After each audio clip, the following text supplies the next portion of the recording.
Hi everyone, welcome to Rickson Gracie's Budo Challenge. I'm Sean Williams with Shane Rice. We're here to commentate tonight's event, which should be great. Amazing event, high-paced, action-packed matches. What do you think, Shane? I'm really excited, Sean. Tonight is the very first ever Budo Challenge presented by the legendary Rickson Gracie. We're going to see some of the greatest grapplers from all over the world, from many different disciplines, go head-to-head in some very high-paced action. There's new rules. It's a new stage. I'm really excited. What do you know about some of the competitors that are here tonight, Sean? Well, we're real fortunate, Shane. We've got world champions in Brazilian Jiu-Jitsu, Sanjay Ribeiro, Jacare, Leo Vieira, all world-class competitors in Jiu-Jitsu. We also have the world's finest judokas here, as well as some of the MMA superstars from around the world. It's going to be an amazing event, with the points emphasizing stress on finishing the match rather than stalling. It should be a really high-paced action match. I'm so excited about tonight, man. There you go, everyone. So get ready to witness the very first ever Budo Challenge. Let's go now to our host, Rickson Gracie, as he opens the show.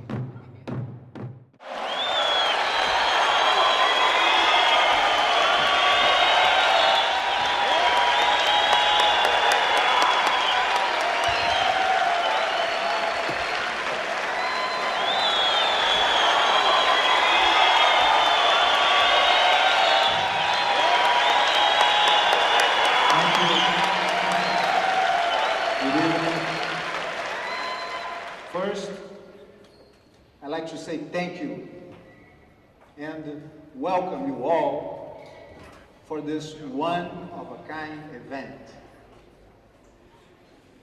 The fighters you're about to see will show a group of very, very talented athletes.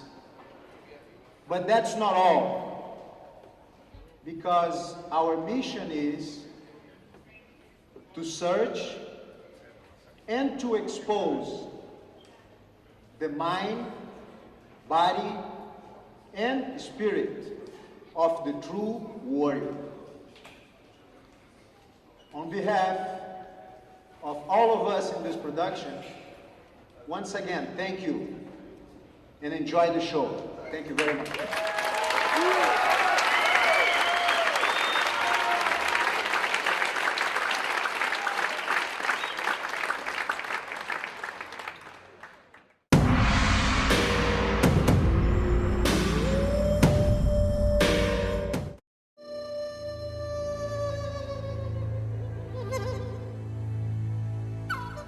I feel that with this tournament right now, I'm already proving something to myself. So in a way, I feel I've succeeded. I'm competing in a higher weight class and competing against three of the best guys in the world at this weight class. Guys that I've ever looked up to, guys that I watch video on. So for me, I've kind of already succeeded to put myself in that same bracket with these guys. But at the same time, I want that. I want what they have. Eu entro na luta com a intenção. Eu tenho uma intenção só na luta. Eu penso só em finalizar. Esse é meu pensamento. Mas se eu não consigo finalizar, eu vou tentar ganhar por ponto. Mas esse evento é um evento que foi feito para finalizar. Então a minha intenção só é de finalizar. Eu penso só em finalizar a luta. Ladies and gentlemen, please welcome from Brazil, World Champion Bibiano Fernandes Neto.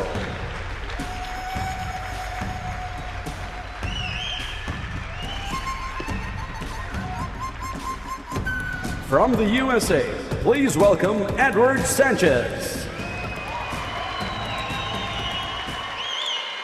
We've got Bibiano in the red and Eddie Sanchez in the blue. What do you think about this match, Shane? I know a little bit about Bibiano. He's a 5-time world champion from Brazil. I think we're going to see some high-speed grappling. Bibiano's jumping for the triangle right away. This is his trademark move. A flying triangle right from the get-go. Locked the grip, jumped over Eddie's arm, and Eddie seems to be in big trouble. He's tapping already. Wow, Bibiano Fernandez is there. These are the lighter guys. They're known to be much faster. That's a very devastating position that he has. He comes out right away, jumps for that triangle, and he's very, very gifted at that position, and it just goes to show how fast and effective submission can be.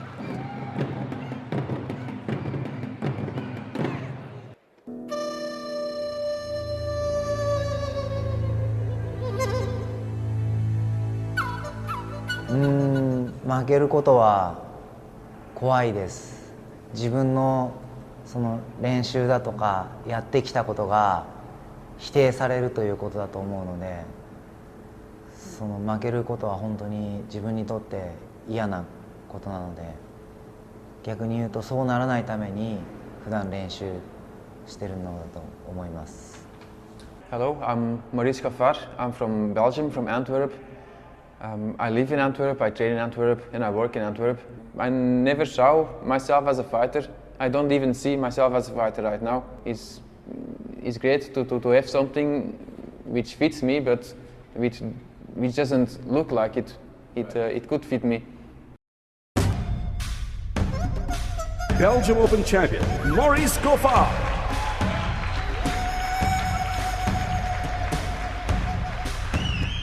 From Japan, Suishiro Katsumura.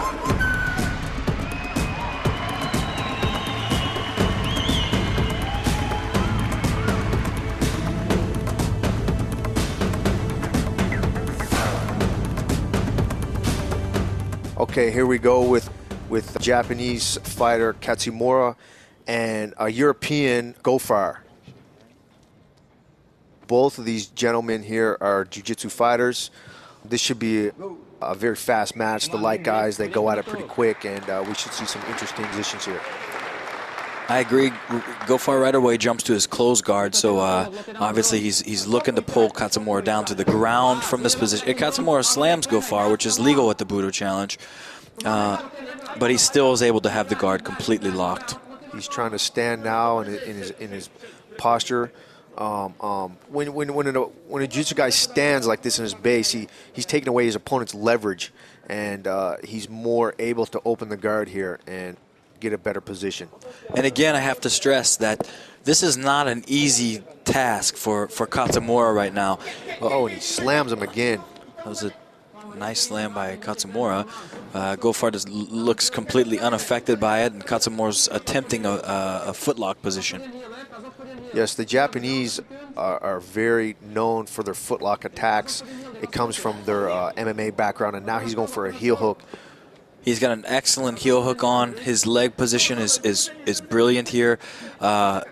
This looks to be on. Yeah, this is a very dangerous position for Gaffard. He's in jeopardy to have his knee torn here. And this is a devastating lock on the ankle knee. Yeah, the heel hook is designed to not only tear the ankle ligaments, but also affect the ACL ligament in the knee, because it's a twisting leg lock, unlike an Achilles lock, which is a straight leg lock. See, Katsumura is trying to twist Gaffard's foot towards his chest while extending his own hips into his knee. And in a lot of tournaments, jiu-jitsu, judo, this lock is illegal, and also the slamming you saw earlier is illegal. But here in the Budo Challenge, we want to let the competitors open up the competition and just let them show who is the more dominant competitor. I agree. Gaffard's countered the leg lock, but Katsumura's leg position was in there and allowed him to get back to the top position, even though they scrambled to We're going to start in a neutral position here. Ready? Ready? Go. That was a brilliant attack by Katsumura. So again, Gofar sits right to his guard. He's got a looking to play open guard here and looking to try to close his guard. And Katsumura right on the foot again. Yes, that's one thing about pulling the guard, especially the open guard. Your feet, your ankles, and knees are vulnerable for attack, and Katsumura seems to be taking full advantage of that. Also understanding the rules of the Budo Challenge, where points are awarded for the submission attempts. A great strategy by Katsumura. Now we see Gofar passing the half guard position, but Katsumura defending, and he's able to put Gofar again. Oh, now he's going for a collar choke, actually, Katsumura. He's got a grip around the neck with Gofar's collar. So even though Gofar's passing, he seems to be in trouble. Yes.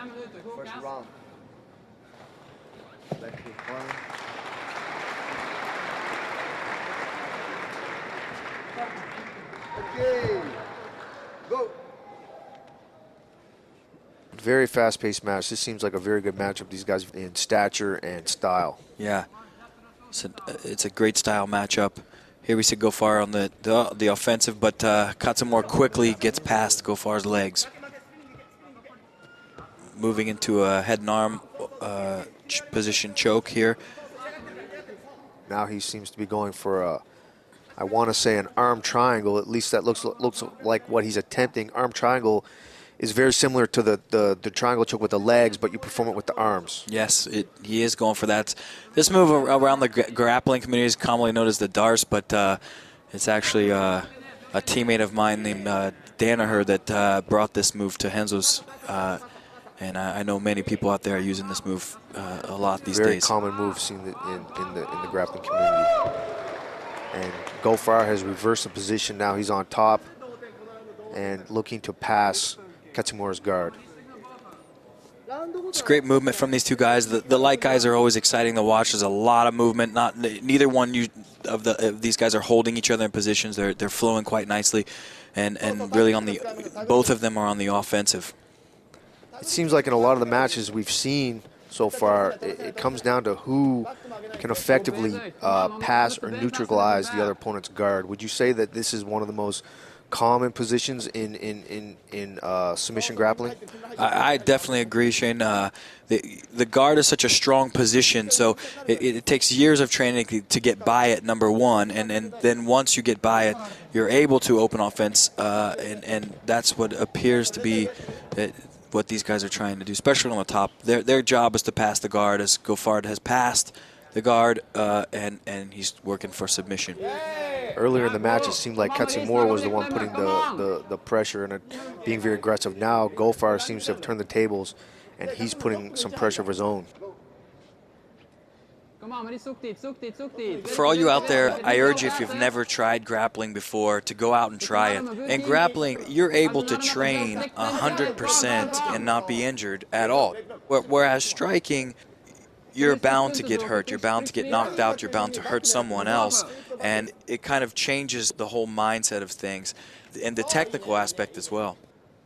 And grappling is like many other sports where one opponent will spend himself early in the match, and then the other opponent is able to capitalize on that and turn the tables in his favor. The depth of submission allows for a person to kind of get his wits about him, defend, which it seems what Gofar has done, and now he's kind of got his wits and he's gone on the offensive. Now he's trying to attack with a collar choke from the bottom. Doesn't really seem to have Katsumura in that much danger, but he's awarded the points. Katsumura, though, is almost past his guard, and that is the end of round 2.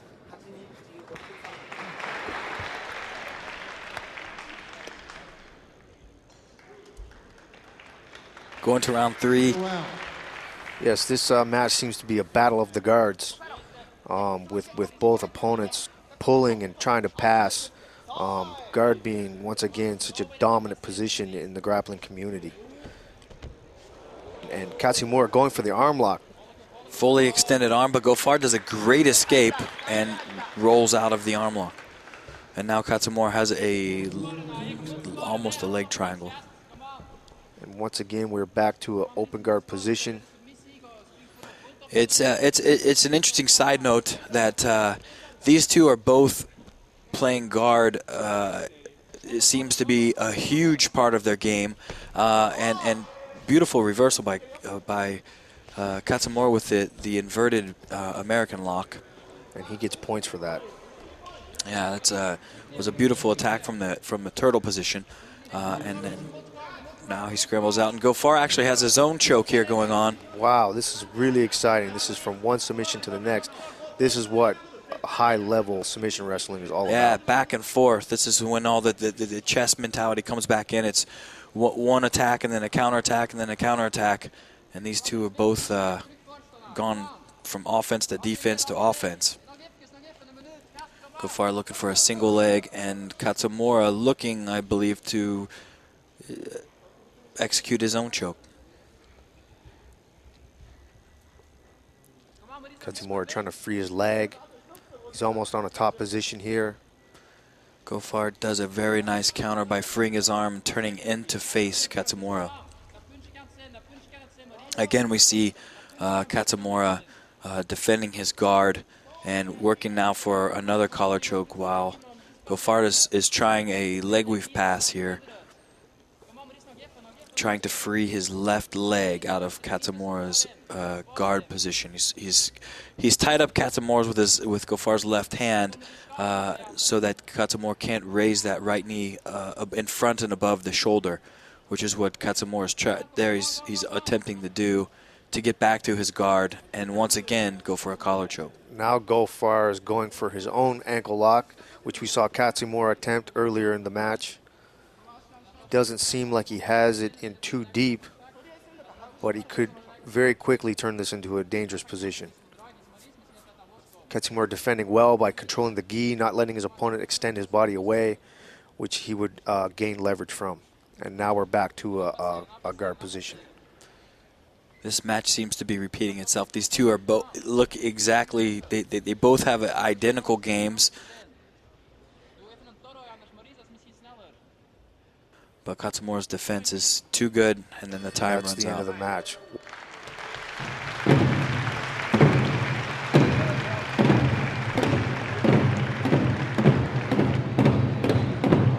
Katsumura gets the win.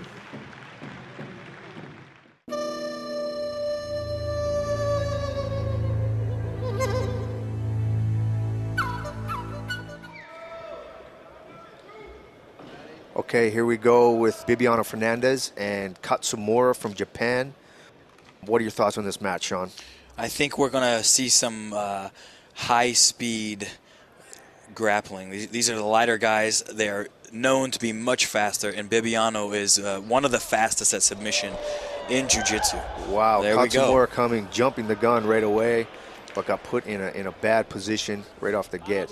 Yeah, Bibiano's right away all over him from the top of north-south, and Bibiano has one of the best back controls, especially at his weight. So I want to see if he can pass the Katsumura's guard and probably take his back. Yeah, Bibiano's holding tight here, controlling. I've seen Bibiano compete quite a bit. He's a very aggressive guy. He comes in there like a little pit bull, and he just goes right at it. Yeah, the grip that he has right now is underneath the head of Katsumura. Now he's looking for a lapel grip, and this is to set up a choke. There's all sorts of chokes there once they feed that cross lapel around the neck.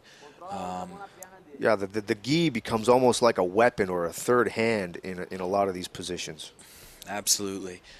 Several chokes called the Bravo choke. Now he's going to be setting up what looks to be like a cross choke / Bravo choke combination, and he's going for the cross choke. Yeah, he's got a very solid control. Katsumura seems to be trying to snake his way out, moving his hip, trying to get to his side.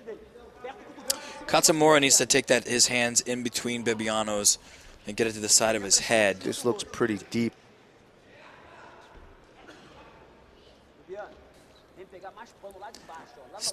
Look at the patience of Bibiano when he's setting this up. He's not panicking. He knows he has his grip. He knows he has Katsumura in big danger. He's just looking to make the grip much more efficient. Yeah, these high-level athletes, they're very calm and relaxed in there. They're going at a very fast pace, but to them, this is very, very calm, relaxed, and they're looking for the finish. Bibiano takes the mount position. Katsumora's bringing the legs up, trying to push Bibiano off, trying to roll over his shoulder and see if he can get out. I'm really impressed with Katsumora. He's defending really well here. And now Bibiano goes after the arm, and Katsumora has actually defended both submissions. Now he's in the guard position. Katsumora is obviously here is demonstrating that he has a very good understanding of jiu-jitsu. He's been on the defensive, but he's hanging in there. And now we see Bibiano go after the triangle arm lock combination. Very nice match, Bibiano Fernandez.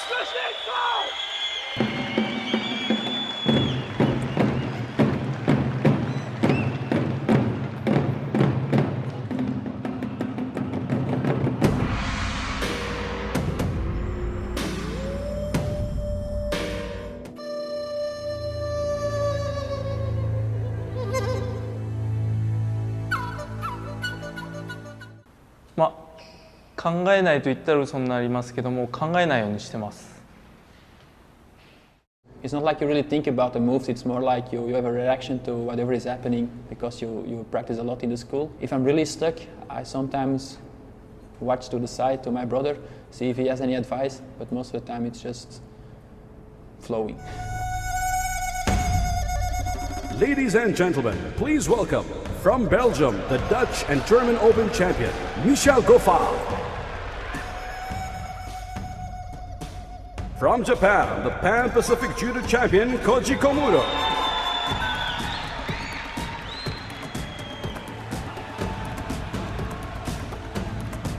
Okay, here we go with another matchup with the European Goffard and Japanese Judo champion, Komuro.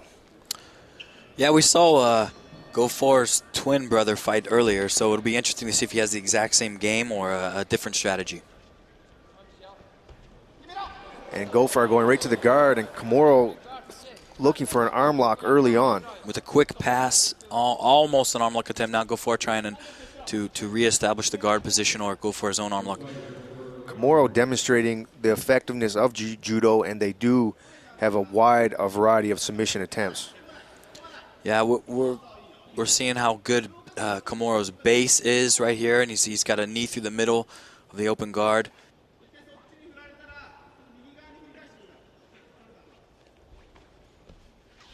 Goffard on the bottom, coming to the top.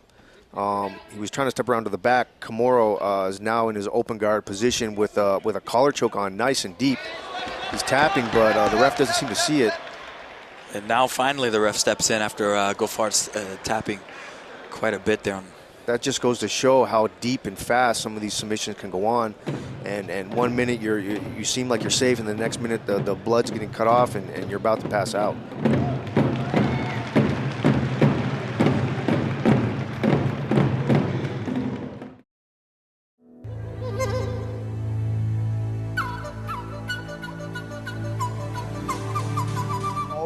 I've always liked martial arts, you know, like, I guess, like, when I was small, I used to watch a lot of, like, Kung Fu movies, like Bruce Lee and stuff, you know what I mean, and, yeah, and I never really, like, hurt somebody on the streets, you know, like, I've actually, like, choked people and stuff before, but, like, I never really, like, did any, like, real damage on guys. Por mais que nós somos, eu acredito que nós somos seres tridimensionais, nós somos carne, nós somos alma e nós somos espírito, e eu acho que é como se fosse um tripé, o tripé da cana. O meu lado do jiu-jitsu, com certeza, também é impulsionado muito através pelo meu lado espiritual, com controle mental, você acreditar. Abu Dhabi champion and world champion, Leonardo Vieira.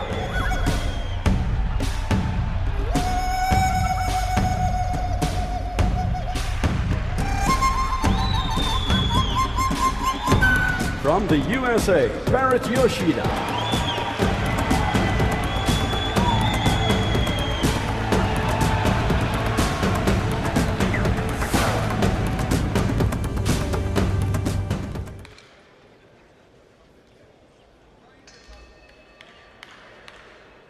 These two guys are Leo Vieira and Barrett Yoshida. Both are champions in their own right. Leo Vieira, one of the best Brazilian Jiu-Jitsu guys in the world, but Yoshida, amazing competitor in his own right, and a wonderful guard. We'll look to see right away. You can see he's playing his guard, he's defending his legs well. Leo, though, a lot of pressure on top. Yeah, Barrett is a very flexible guy, very unorthodox guy, and he's competed in the best tournaments in the world, gi and no gi, and has given some of the very, very best in the world a very hard time, and is an A-game competitor. Leo Vera, though, early on seems to be having his way here, passing Barrett's guard pretty easily, and I'm surprised to see that. Now they're back on the feet. Barrett looked for a jumping arm lock there, and then right to a knee lock. Wow, it's what a pace these two guys are having. Yeah, these are two very wiry, fast-paced guys. Leo settles down into a north-south position. He's got Barrett's head and arm under control here. Barrett is from Hawaii and trains with under the Inoue brothers, who are some famous guys from Hawaii and Japan, have competed extensively in pride events and MMA and submission events all around the world. So he has comes from a very high caliber background. And Leo Vera, of course, a multiple-time world champion, gi and no gi. Barrett there sitting up, trying to go for a loop choke.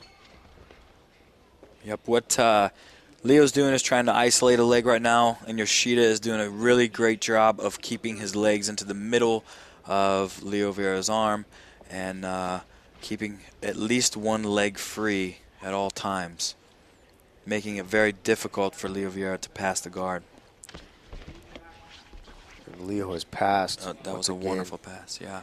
Stabilizing now, looking for the mount right away. He's wasting no time. Leo looks very hungry. He looks like he wants to finish this match bad.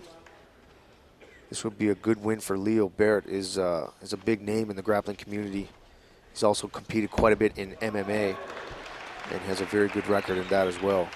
Right into the mount there, you see it's Leo Vera in the mount position where he's now on top of Yoshida's waist and able to control his whole entire body. He looks to be walking that arm up, possibly setting up an arm lock.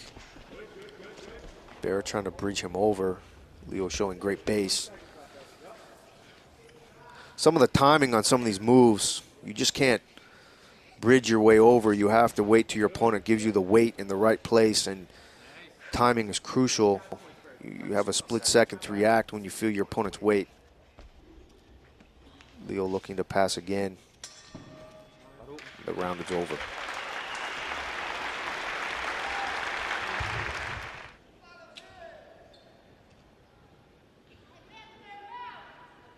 Yeah, Barrett Yoshida is hanging in there very, very strong.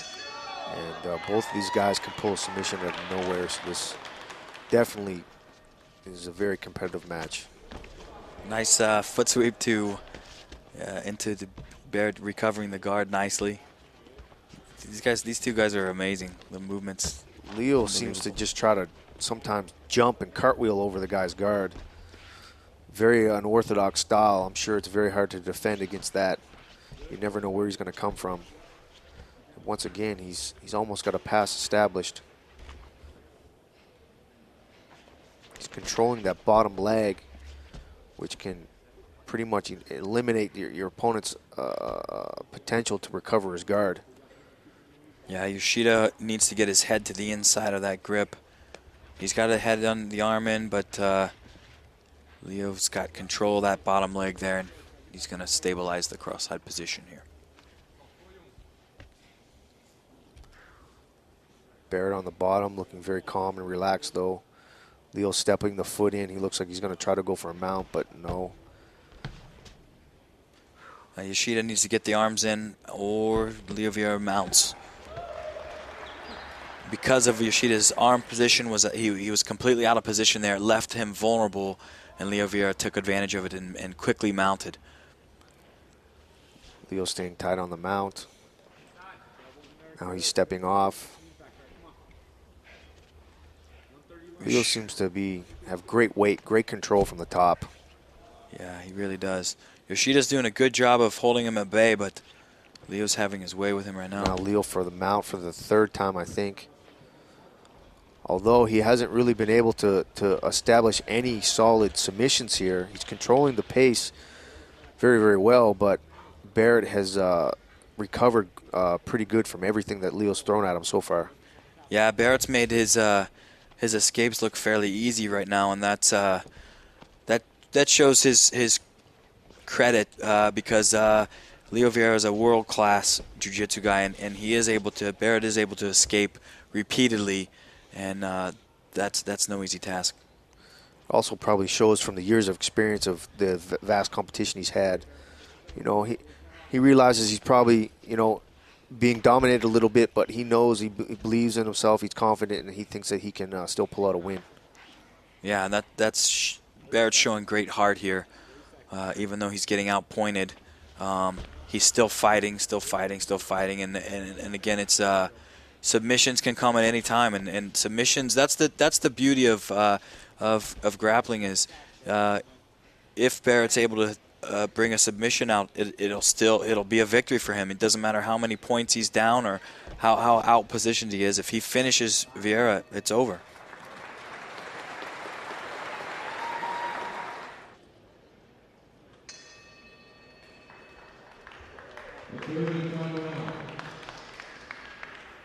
Like to see if Barrett tries a different strategy here.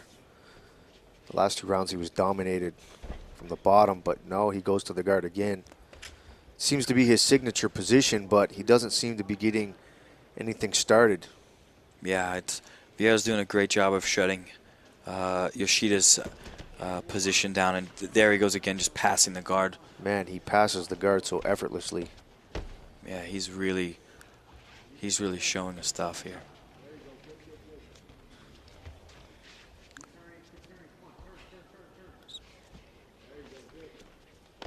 Beautiful cartwheel to the other side. He's doing a good job of dominating Yoshida's legs, and then now passing. And again, looking to mount here. Yoshida looks like he's slowing down. Maybe he's a little tired, a little frustrated.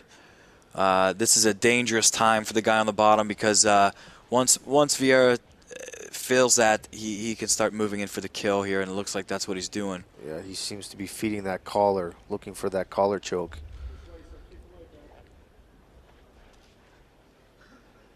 Yoshida's right leg is in the way right now. So Vieira backs out and moves to the other side. Getting the inside control there with the arm. He's going to step over and establish the mount. No, Barrett still has the ankle in the half guard. Even though he just has the ankle like that, it's still considered a half guard, and that will limit Leo's ability to attack for the arms or for the neck. Yeah, Vieira's is doing a good job of trying to walk Yoshida's arm up, and Yoshida has to get that leg back in just as he did there, and reestablish at least a half guard. Did a great job defending.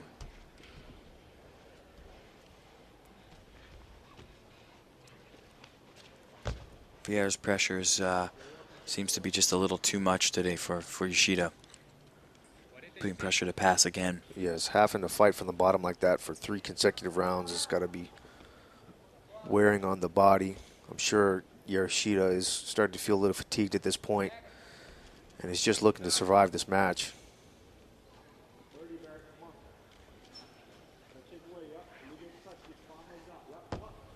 Great leg weave pass here by Vieira into knee on stomach. Looking to dig under the arm to get that arm to set up for an arm lock. Trying to spin to the other side, and Barrett recovers a guard beautifully. Oh, and Leo. Beautiful arm lock attempt by Leo Vieira. Wow, that came out of nowhere. Yoshida defending like crazy. Look at the defense by Yoshida. Wow. That was an amazing display of a finish and then several defenses right in the row. That is in the match. What an amazing match. There's beautiful matchup of 2 very, very high-level guys. Yeah, that was amazing.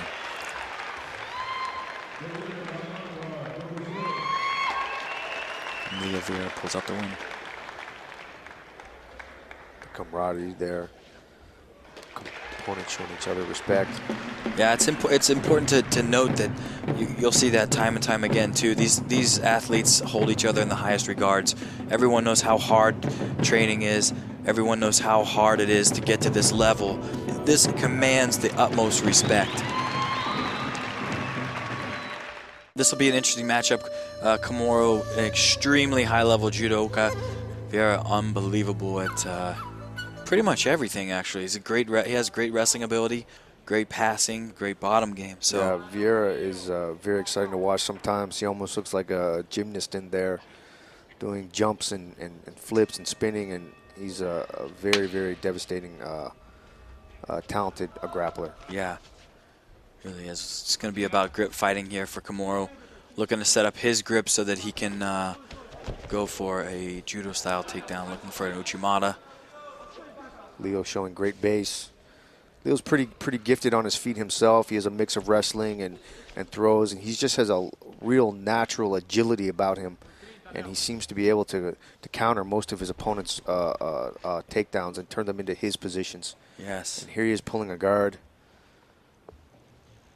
Komoro showing some base, staying tight, doesn't want to give Leo anything.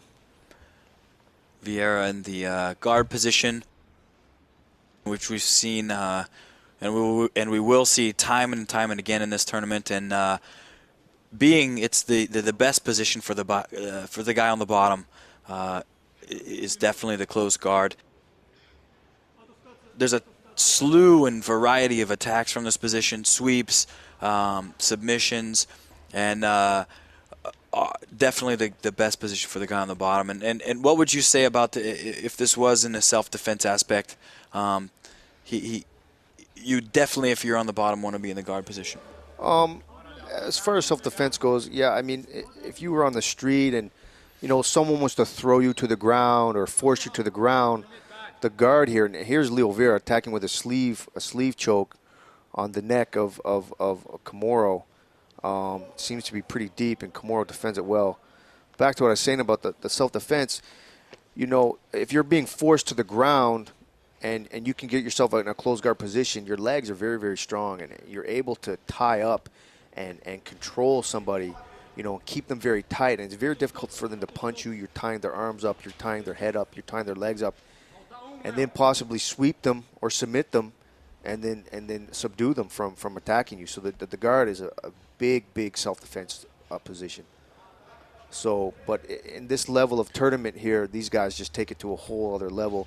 And as you can see, even a very experienced grappler like Komoro here, he's being extremely defensive in Leo Vieira's guard because he understands how fast Leo Vieira could put something on him in this position. Yeah, Komoro's definitely just trying to hold on at this point and thwart off Leo Vieira's attacks. Komoro needs to get a posture here. When you have your head down like this inside the guard, you're vulnerable to chokes and you're vulnerable to have your arms attacked. But it seems like Komoro is a little bit lost here in this position and is content just to hold on, maybe ride out the round and get back to his feet where he is a little bit more dominant.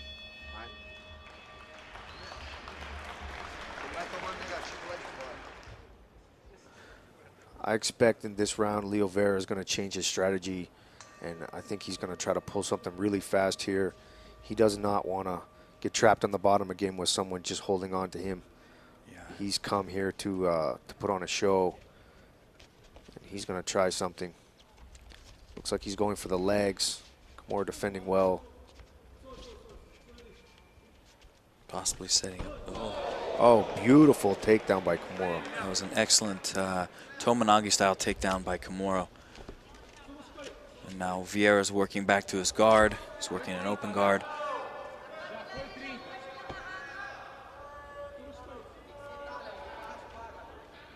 This seems to be a stalemate position for these guys. Komoro being very, very defensive. Absolutely. Seems to be shutting down Leo's game a little bit in the guard. It can be very difficult when your opponent just is content to hold you and smother you.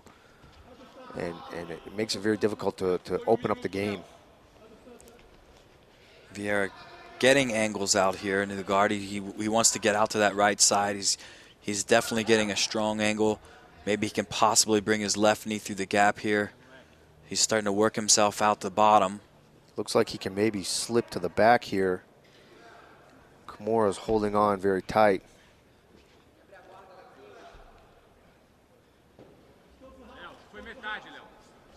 Pretty impressed with Kimura. Even though he's being defensive, he's being effective. He might be being penalized, though, for the lack of action on the ground. Yeah, he's definitely stalling by holding himself in here like this on Vieira. Vieira's being very active from the bottom, and Kimura's not doing much to gain his posture and start to pass.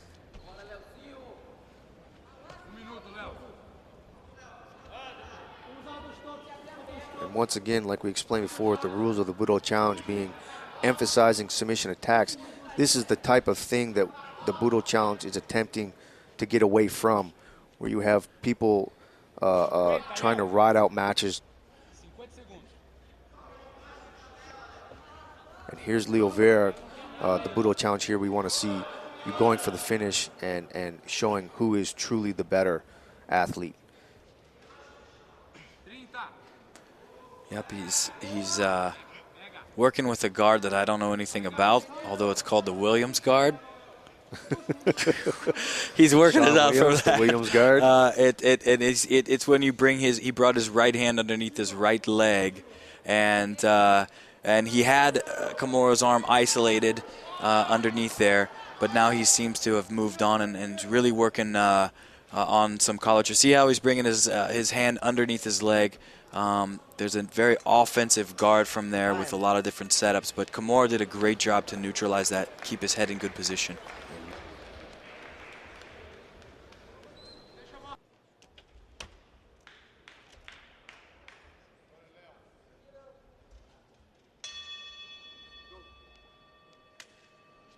Now we're going into the third round. Kimura doing very well to defend, but he's just doing what he has to do to survive against one of the best jiu-jitsu guys there is on the planet at this moment. Back on the feet, Kimura's looking for grips. Maybe we'll see Leo Vieira use a little bit of wrestling. Sometimes judo players get a little confused with the leg attacks that wrestlers have. A little bit more unorthodox, but Vieira chooses to lock up with Kimura. He pulls his closed guard. Now we see some stalling, or actually a point deducted from Leo Vieira for pulling the guard. Kimura once again goes into a stalling type of grip here. It seems like Kimura is just putting all his weight forward on Leo and pinning him. Is it difficult for Leo to get any of his attacks off from this position, Sean? I mean, is keeping his weight forward on his high on his chest like that, it really makes it difficult. Yeah, he's having a difficult time. If it were an untrained person inside the guard, no, I would not say that Leo Vieira would have any hard time whatsoever. But Kimura's on the up and up as one of the best judo players. Now we see a triangle attempt by Leo Vieira. That was an excellent triangle attempt. Again, a nice defense by Kimura. Now right back into the triangle position.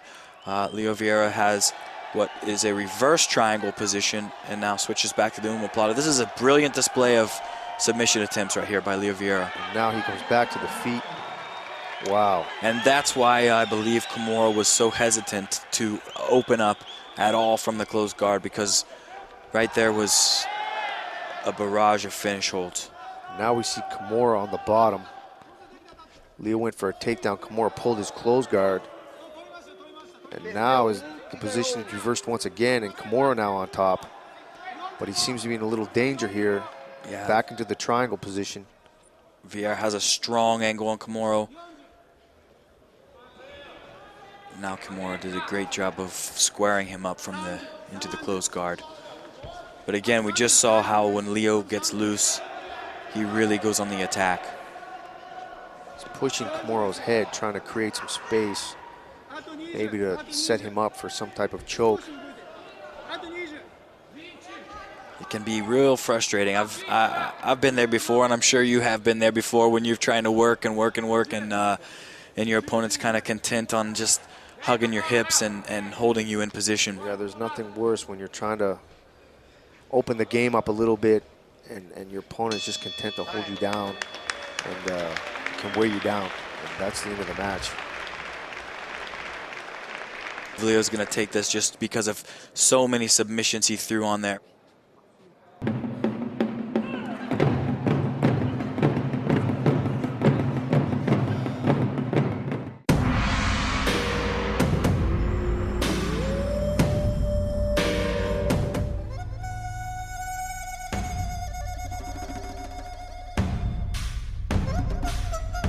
やっぱり勝負としてやっている以上勝たなきゃ意味がないと思うんですよ。なんで一応プロの格闘家としてやっている以上勝つことを意識してやってます。Actually, this competition was 1 week notice, and I was taking some time off, and I got a phone call. He said, you know, you like to come to this competition, and it's an honor for me to be here. And if I would have one leg, I'll come. It's an honor. Ladies and gentlemen, please welcome, all the way from Egypt, the African Pan Am champion, Ali Abdelaziz. Here we have Ali Abdelaziz versus Shinya Aoki. Both come from a judo background, but Shinya is a black belt in Brazilian Jiu-Jitsu. From Japan, please welcome Shinya Aoki. Yeah, Shinya being very skilled in both arts. He's definitely, in my opinion, brings a little more threat to the table. But Ali is a very strong judo guy, very athletic guy. This should be a very exciting match. I love watching the Japanese compete. They bring a lot of heart to the table. Yeah, we should see it. The grip fighting is, in judo, one of the most important things that's happened. They're going to be looking for a throw right away. Oh, wow. And Shinya goes for the flying arm lock, and it's over just like that. Wow, there we go again. We stress how fast and exciting the submissions can be. That was on literally seconds. Wow, he really brought his A game tonight. Shinya's definitely one of the best Japanese out there, arguably the best at his weight class. Submits Aziz with a flying arm lock. It was a beautiful, beautiful arm lock. Okay, here we go with the next matchup featuring American Cameron Earl versus Marcelo Garcia from Brazil. Usually most of the time I try to mentally challenge myself to where, I'm scared, it drains me a lot. But as soon as I walk on the mat, I'm ready. A maior chance que você tem de descobrir o que passa na cabeça das pessoas, acho que é durante a luta, assim, eu consigo prever o que ele está pensando, o que ele está tentando fazer comigo. Eu acho que isso é uma característica minha. Eu quero. From the USA, Cameron Earl. Marcelo Garcia is, bar none, one of the greatest jiu-jitsu players on the scene right now, but Cameron Earl is no slouch. He's a very up-and-coming American black belt. What do you think is going to happen in this match, Sean? I think this is an interesting match because a few years back, Cameron actually beat Garcia down at the Brazilian Jiu-Jitsu World Championships when they were brown belts. Please welcome Abu Dhabi champion and world champion, Marcelo Garcia. Be interesting to see if it's one of those matchups where Earl has Garcia's number. I know from Cameron, since he's local here in Los Angeles, California, is guard player. He likes to play the guard, but Garcia also is known for playing the guard. This could be a very strategical match. I agree. Both looking for their grips, and there you're right. Earl gets to his guard as quick as he can. So now in a matchup like this, do you think it's very important which guy gets his guard? Or do you think that Garcia can play from the top as well as the bottom? Yeah, Garcia has an extremely strong pass. This is his signature pass where he goes underneath the Earl's right hand to free his leg, and oftentimes when he frees his leg, he'll try to take the back when the person recovers. So we'll have to watch if Earl tries to turn into Garcia to recover. Garcia may try to take Cameron's back. And here we are. This is still a traditional half guard position. This could be a battle here with we have two guys. I know Cameron has some really good moves and attacks from the bottom, and Garcia is putting a lot of pressure from the top. Yeah, Earl came from a very well-known school, the Half Gracie school, black belt Half Gracie. There we go. Garcia just passed Cameron Earl's guard, and we'll see if he sets up a submission. He's trying to stabilize. He's got his control, taking his time. Cameron is locking his foot into Garcia's gi here. This is a technique where he can use his leg to create a lot of leverage and sweep Garcia off and get out of the bottom position. Yeah, this is what Earl's trying to do. He's trying to get his legs back in to get back to the guard, and Garcia is going to look to advance position or try to finish right here from the cross side. Once again, I'd like to point out to the people watching, with the uniform on, it's almost like having a weapon or a third arm. The gi can be used in so many different ways in attacks and controls and things like that, and it really adds another factor to these matches. I agree. There's a strong debate in the grappling community about gi and no gi, which would be more of the submission wrestling aspect. I do feel strongly about the gi competitions and training because it's much more complicated and much more involved than just no gi. So it adds a new element to everything, new spins, new submissions, and different sweeps. Yes, it does. It creates a lot of diverse positions with a lot of variations, and these guys are the best of the best, and this is a very high-level strategical match we're watching here right now. Yeah, again, as we said before, it's interesting to see how relaxed these two are. Look at Garcia's very composed breathing, and even Cameron Earl on the bottom is relaxed and just breathing, looking for his opportunity to get out of here. And I think that pays a lot of tribute to these guys' conditioning, not of just the body, of the mind. You have to understand to be relaxed when you have someone's body weight on top of you and you're tired and they're putting pressure and they're tying up with the uniform. It makes things much more worse than when you're just standing on your feet here with no weight on you. Yeah, absolutely. Well, Earl does a great takedown try. That almost looked like he faked the takedown and then went for the top position. Yeah, I agree. And now we find him on the guard. Garcia trying to pass. Earl working a very active open guard, trying to get his legs back inside to counter Garcia's underhooks. And up to this point, I'd have to say this has been a fairly neutral match. I don't think either opponent here has scored any points for near submission. It seems like they're just battling here for someone to get a dominant position and to go for something. Yeah, I agree, Shim. We see Earl on his guard, his open guard, and Garcia trying to pass here, knee through the middle. Garcia's working to get around Earl's legs, and Earl's looking for that arm right there. He's looking to attack from the open guard position. He's got a cross grip on the collar, or on the sleeve rather, and a grip on the ankle. Oh, and Garcia tries a pass around, and they're back to their feet. Nice try in the pass. We'll see if either one can score a takedown here. I don't think either of these guys are that well known for their stand-up, their game. They're pretty straightforward. They like to pull the guard and fight from the bottom. Oh, Earl goes for an ankle. Oh, he gets it. Beautiful ankle pick. That was a beautiful ankle pick there. Now we see Garcia able to work his bottom game with Cameron passing knee through the middle. And almost passes the guard. He's past it. Ooh. He got past. Still in the half guard. He almost had a mount position there. Garcia with a great recovery to fend Cameron off of the pass and the mount position.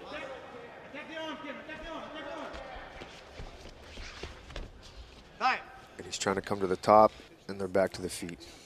Garcia tried to come out there to a single leg, but Earl sprawled. With that ankle pick, that takedown by Cameron Earl, I have to give a slight advantage to Cameron Earl.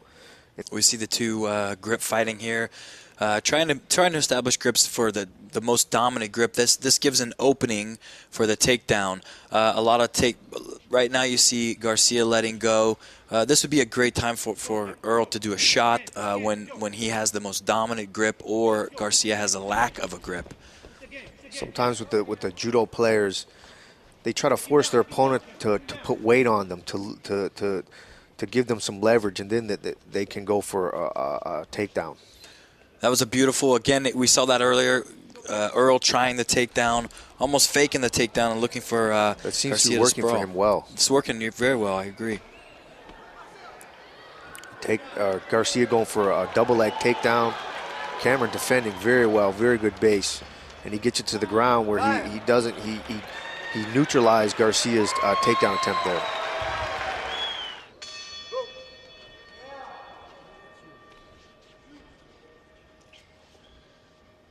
Both guys looking to work their takedowns.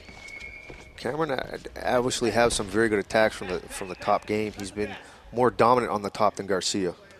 I agree. I think he's got a slight lead as far as aggression in this match, and he's again looking to pass Garcia's guard, but Garcia with a great defense here.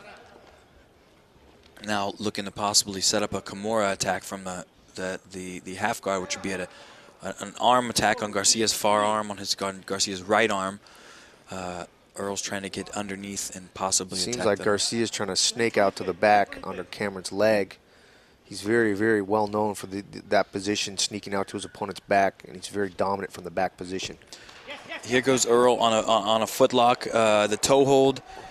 Cameron has great footlocks and leg locks. Kicking ferociously to get out of that ankle lock, feeling he was in trouble, and then he gets a beautiful takedown. Great double leg, but again, Earl was awarded points right there for that submission hold. It was on tight enough that the referee declared that it was enough danger to award points there. So the match is in Earl's favor because of the submission hold. And once again, to point out to the people watching, in the Budo Challenge, the competitors are awarded points for putting their opponent in danger, not gaining positions. Positions are important, but if you can't do anything with the position, then you don't get any points for it. At the Budo Challenge, they want to see you putting your opponent in danger. Yeah, and as we know, we've said before that submissions come from everywhere. So just because you're in a dominant position doesn't mean you're necessarily quite safe if the person in the bad position is submission orientated and goes after you. Here we are battling from the guard position again. Cameron trying to neutralize, control Garcia. Garcia putting pressure for the pass. Garcia's almost past the guard, but Earl's doing a great job of defending here with his left knee and he's back on his feet. He neutralized Garcia's guard passing with his. Cameron Earl's doing a great job of neutralizing Garcia. It seems like every time Garcia almost gets something, Cameron brings the position back to neutral, and then he can start the fight over, attempting another takedown there. He's doing great. There was nearly that same takedown attempt. Garcia shoots in for a leg himself, but misses. Both guys struggling to make good grips here, and look for the appropriate time to get to score the takedown. Cameron doing a great job of neutralizing Garcia, who I'm surprised we haven't seen his arm drag. So, very famous for his arm drag to the back. Yes. And once again, ref calling time. It's interesting. Cameron's really neutralized Garcia, thrown him off his game plan, I think, a little bit. And he's taken a slight lead. This would be a big upset. And wow, Cameron Earl. And it is. Takes the win over Marcelo Garcia. Very, very interesting match there. Cameron seemed to be able to just neutralize all Garcia's dominant positions and turn them into his own positions. Yeah, it was a great match for Earl, and I believe that makes him 2-0 versus one of the best players in the world.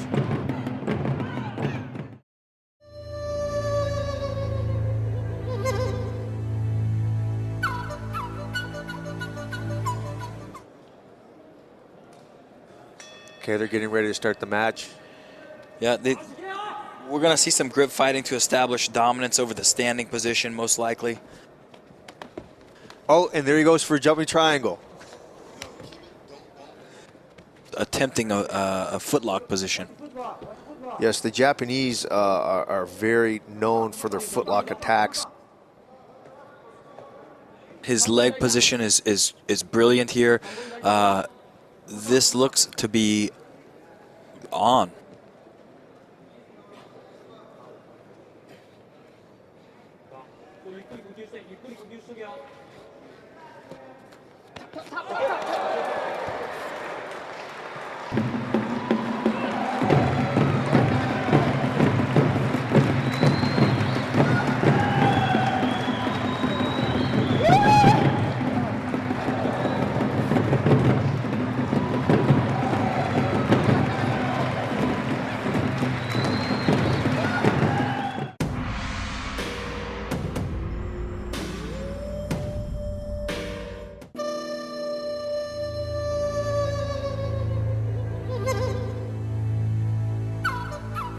Ainda bem que eu não penso nada. Nada. Só vejo meu adversário na frente e nem penso no que eu vou fazer. As coisas vão surgindo na hora. Tipo até tática, assim. Quando eu vou lutar, quando eu entro no tatame, a tática vem na hora na minha cabeça. Yeah, I would say it definitely prepares you, you know, the challenges and just the stress of life in general, you know, and the stress of going into big fights and just dealing with keeping your head about yourself for sure, you know, because life it's a mental battle, just like, you know, physical fight. It's a mental battle. Okay, here we go with our next matchup between Ronaldo Jacare de Souza and Mike Weaver. These are two jiu-jitsu guys. Of course, Jacare being the multiple-time world champion, gi and no gi, and maybe one of the premier jiu-jitsu guy competitor in the world. Ladies and gentlemen, please welcome from Rio de Janeiro, Brazil, world absolute champion, Ronaldo Jacare Souza dos Santos. Yeah, he has not only tremendous skill, but tremendous heart. I witnessed him get his arm broken, completely dislocated in the finals of the World Championships and finish the match and win. Yeah, that definitely shows some heart to be able to finish a match with a broken arm. Jacare, for some of those people who don't know, means alligator, and that's how he fights. He comes and he brings a tenacious game. Yeah, I expect a really fast-paced match here. And he's an amazing athlete at that. Very, very well put together. But Mike Weaver comes out with a big takedown.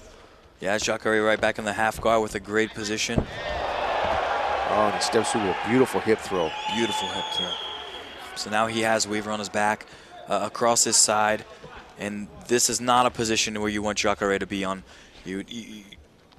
He can attack you from every position here, so this is definitely where Mike Weaver needs to get his arms in and get out of here as quickly as he can.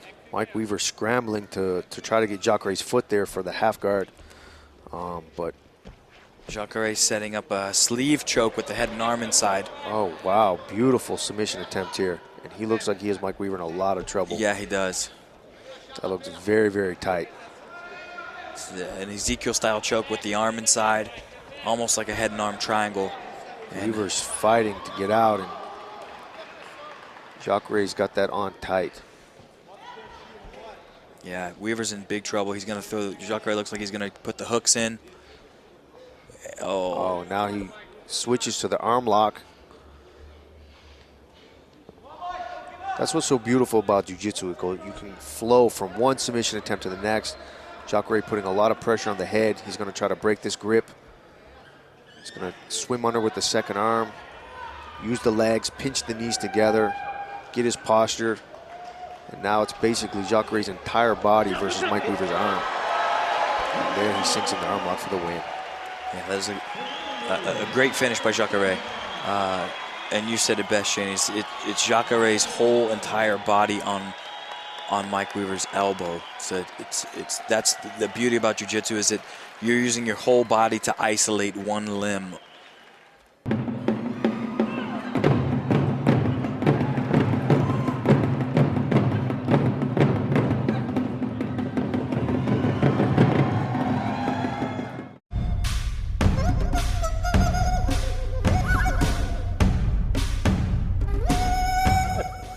If I lose and I have done my maximum, it's not a problem. The guy can be stronger. You have always guys who are stronger than you.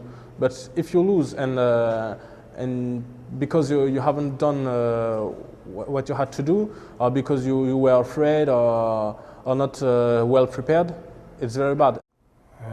今回はロサンゼルスにタダで行けると思って OK したら結構でかいこんなイベントだったんでびっくりしてます。 From Japan, the Pride Champion, Daiju Takasu.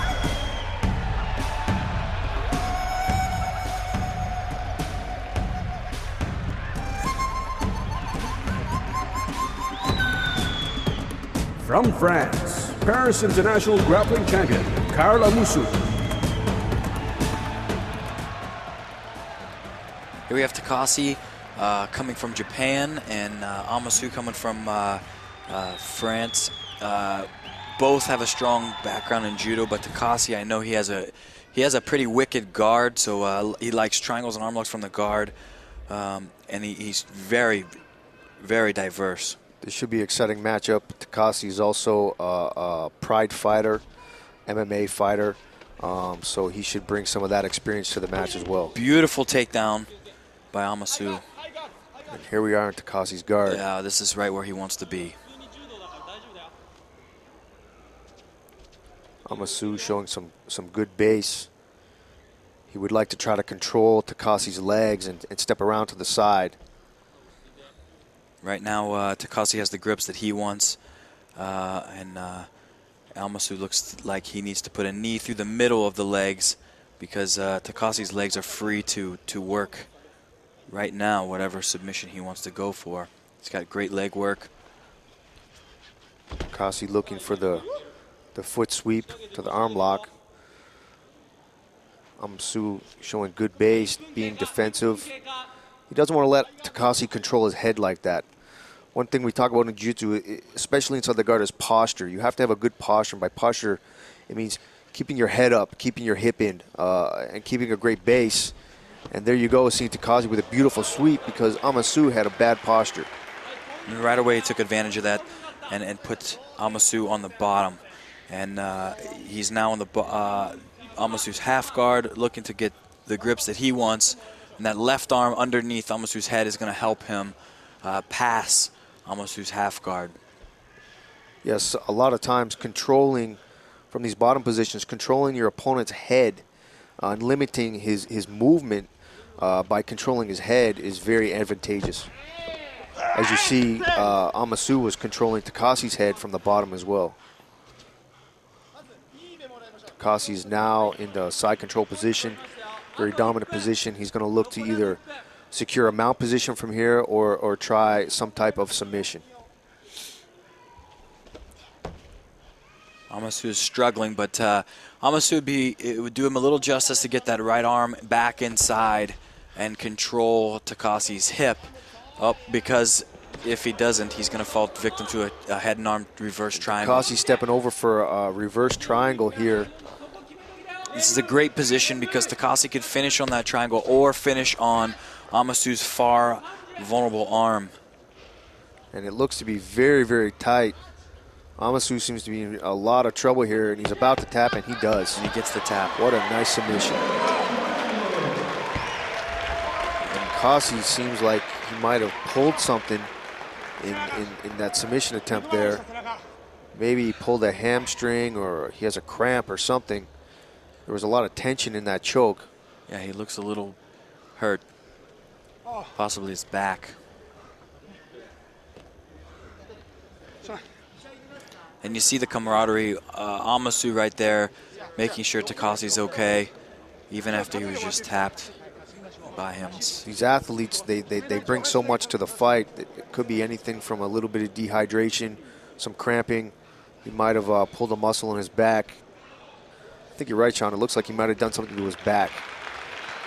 That was a very awkward position they were in. And he was applying a lot of tension to that choke. But he's standing, he's walking, so these guys are warriors, you know. They bring a lot of heart. And as you can see, Takasi here, even though he's hurt, he wants to come to the center of the ring and he wants to get awarded his victory. And that's the true warrior spirit right there. So here we have Carl Amasu versus Ronaldo Jacare. Jacare being one of the elite jiu-jitsu guys in the world right now. He's by far one of the hottest guys on the scene in jiu-jitsu, no gi and gi. He's multiple-time world champion. And Carl Amasu being from France, very, very strong judo guys. This is a classic jiu-jitsu judo matchup. This should be very fast-paced, exciting fight. Yeah, this is typical what we're seeing. I'm expecting Amasu to try some type of foot sweep or to get into hip throw. Maybe what some people don't know about Jacare, even though his forte is jiu-jitsu, he comes from a judo background, so he's no slouch on his feet, and I'm actually surprised that he was standing up as long as he was with Amasu, but here we go, we're on the ground now. Yeah, Jacare is in classic jiu-jitsu position called the guard, which is definitely rare and brought about by Brazilian jiu-jitsu. Before Brazilian jiu-jitsu hit here in the world, I think there was pretty much a lack of any guard. You see him setting up a cross choke right here. What's he looking for, Shane? Tell us a little bit. He's going for a double lapel choke here. This is both hands on the lapel. And what he's going to try to do is break Amasu's posture and pull him in tight to his body. And this is a carotid choke. It cuts off the blood to circulation to the brain and put your opponent to sleep if he doesn't tap. We're seeing a little bit of the difference between judo and jiu-jitsu. In judo, the rules are highly against pretty much the guard at all. They'll stop the match and stand it back up. Here at the Budo Challenge, they're allowed to go as much as they want as long as they're not stalling. And Jacare is utilizing this guard position. We can look to see him set up some submissions here. Yeah, he looks like he's trying to put Amasu in foreign territory. You know, Amasu doesn't look all that comfortable in this position, but he's got strong base and he's fighting off his attacks well. He actually now he's almost got a more dominant position, but there goes Jacare with a sweep. Yeah, Jacare is a tremendous athlete, as Amasu is, I'm sure, but now he's settled down into a cross-side, and then till Amasu. Now they're back on their feet. This is Amasu's game here. He's got to make something happen now. Yeah. If Jacare pulls him back to the guard, that's just going to get worse and worse and worse for him as long as the match goes. Yeah, he definitely needs to look for a quick throw and maybe to the cross-side position or past Jacare's guard right away. Oh, he tries it inside. Looked like a fireman. Now he goes for the ankle. That's another thing. In judo, they're not big on the legs and the ankles, so the game is much more open here in this tournament. So a lot of these positions, maybe these scrimmages, will be going to be a little foreign to Amasu. Yeah, beautiful guard pass by Jacare right into the mount. This is a very dominant position here with the mount. Jacare's, here he goes for the arm lock. The classic attack from the mount. Now he omoplata. Yeah, what Jacare tried from the mount there was a classic arm lock or jujikatami, and now he's got him in a triangle choke. And he's awarded points for this because it's a very near submission. Triangle choke is a strangle with the legs. I believe time. That looked like a tap. Was that time or a tap out? That was time. Wow, Amasu got saved there.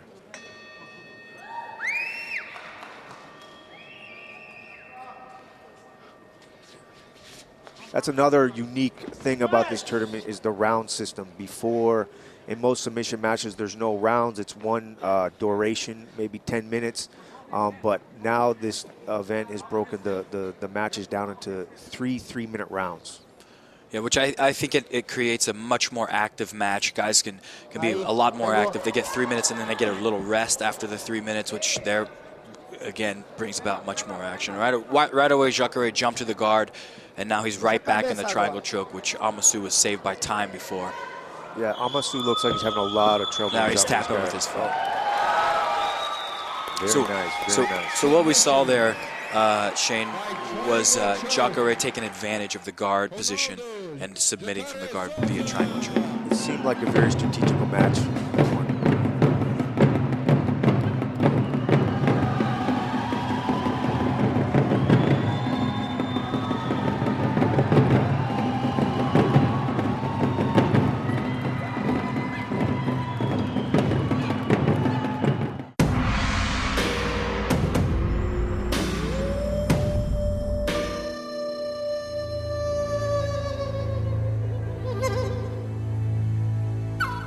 やっぱりどんな強い選手でも恐怖はあると思います。ヒクソンでもどんなすごいマイク・タイソンでも恐怖はあると思う。でもそれを乗り越えなければ一歩は進めないですし、それから逃げるわけにはいかないですし、逃げたら格闘家でもないと思うので、やっぱりそれをどう克服するかが問題だと思います。I always tell my students this: you don't really know yourself until you step in the mat and look at yourself in the open and your opponent in the eye and say, okay, man, this is it. That's when you see who you are. You know, are you going to be scared? Are you going to face him? Are you going to try to break the guy's arm? What are you going to do? You know, that's where you really know yourself. And it's the critical moments that tells you who you are. You know, and for me, when you step in the mat, that's sort of a critical moment. That's you have to deal with all the tension and everything. And if you can deal with that and stay focused and not just forget about everything else and just concentrate on the fight, that tells me so much about you. World champion and Brazilian national champion, Robert Drysdale.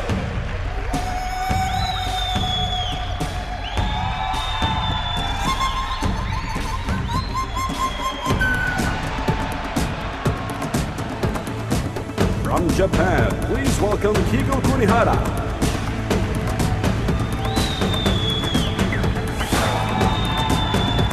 Okay, here we go with Kunihara and Robert Drysdale, another judo versus jiu-jitsu matchup. What do you think, Sean?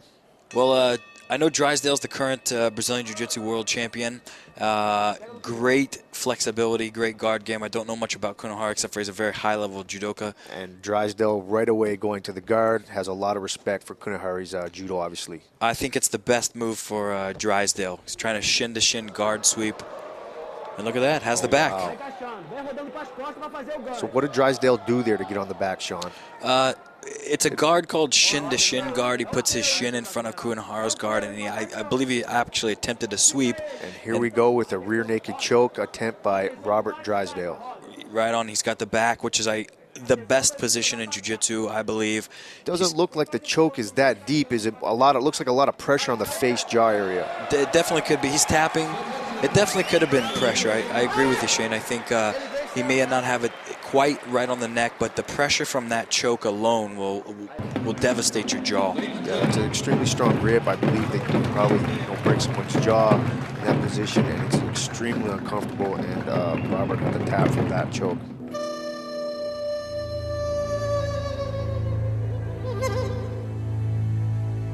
Jiu-Jitsu, the martial arts, give me my confidence. And I've never been the kind of guy that need to prove people that, okay, I do jiu-jitsu, I'm good. I don't need to prove that. But of course, if somebody disrespect me, my honor, my moral, my girl, or like my parents or my friend, of course, we don't have cockroach's blood, We gotta defend ourselves sometimes. Caminha junto, nenhum lutador que não tem uma espiritualidade, uma cabeça boa, um foco legal, um direcionamento, que não tem uma espiritualidade, ele não consegue sobreviver na luta, dentro da batalha, porque... From Brazil, Givanildo Santana. Okay, here we go with another heavyweight matchup. Two Brazilian Jiu-Jitsu black belts, Santana and Sanji Ribeiro. This should be a very, very technical match. Both these guys are very, very high-level Jiu-Jitsu black belts. Ladies and gentlemen, please welcome, from Brazil, undisputed champion of the world, Alexander Sanji Ribeiro. Sanji's proven himself as world champion. Santana, I believe, is a Brazilian national champion, and I've seen him give the best of the best a run for their money.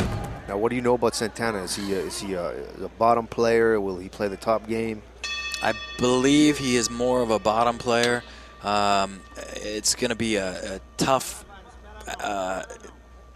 tact for anyone to put Zandre on his back unless he's willing to go there on his own accord. So we'll see what happens. Sanjay going for the control of the belt, which is a strong control. Yep. You control the belt, you control your opponent's waist. Santana looks actually quite well versed on his feet with his posture and his grips, and he's definitely not afraid to mix it up from the feet. There he goes. He's pulling, goes for a sweep from the stand up to the guard, but now he closes his guard as Sanji defends it very well.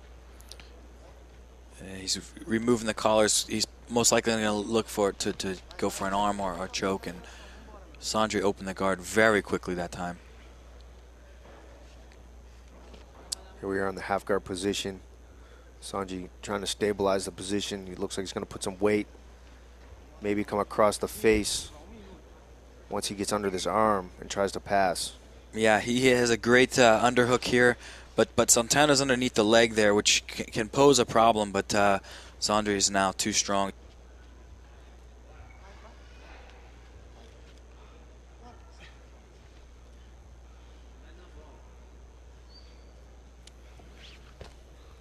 Goes Sanji.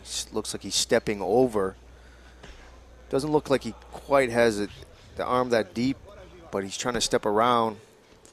Santana's defending well. Definitely going to try a straight arm lock here. If he can hold Santana's knee with his left hand. And he's got the arm free. Yep. He's going to try to pass. Sandra's going to pass his try to pass his left leg through the gap there. But Santana gets out, realizes his arm is in danger, and aborts the position.